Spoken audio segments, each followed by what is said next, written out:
Wildfire in California proving more destructive than any other in the state. And fire crews from across the nation called in to help get this thing out.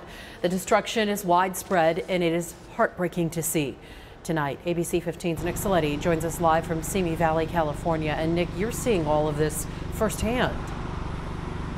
Katie, absolutely. Here in this neighborhood, it has been touch and go for most of this afternoon. We saw some flames coming from that hillside here behind me, coming dangerously close to homes here. And we just spoke with one man who says the difference of just a few minutes may have spared a very special member of his family. And I see the smoke off to the, what would be the east there, and I'm thinking that's really close.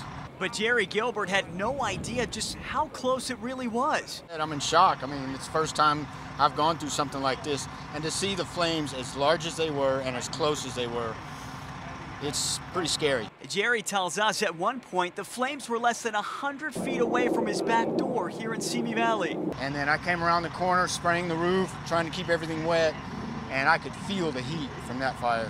Man, that was intense. On top of the hillside, you see a tanker dousing any remaining hot spots as the ground smolders down below, sending smoke up into the air. Dozens of fire crews on standby in case those winds bring the flames any closer.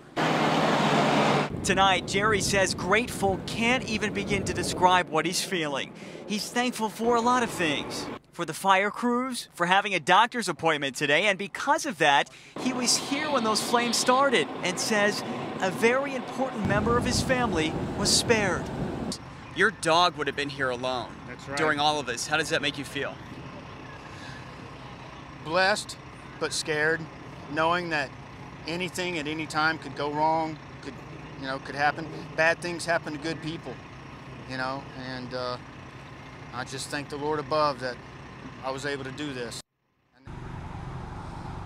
And we are so happy to report tonight that Jerry and his dog Hannah are doing fine. Also, their home was not damaged. They're so grateful for the fire crews here in this region. And we also want to point out a number of crews from the valley like Scottsdale, Glendale, Peoria, Surprise, other crews from across the state like Sedona and Bisbee also here tonight on the ground helping in this firefight. And Nick, we've seen some of these pictures. They are just unreal. What has it been like to be out there covering this? I know you've seen a lot of these fires here in Arizona, but this thing is just, it's massive. Katie, it's hard to put into words the devastation that is out here. You're right, I've seen a number of fires in Arizona, but you just don't get used to seeing this. You don't get desensitized to this, to seeing people lose it all, to see people heartbroken with their lives in shambles and burned to the ground. It really tugs at your heart. And all you can do is just hope and pray that these people do get back on their feet. And I know this community is strong. And again, these heroes, those firefighters, including the ones from Arizona, I think are really making the big difference here tonight. Well, Nick, be safe out there as well as our crews.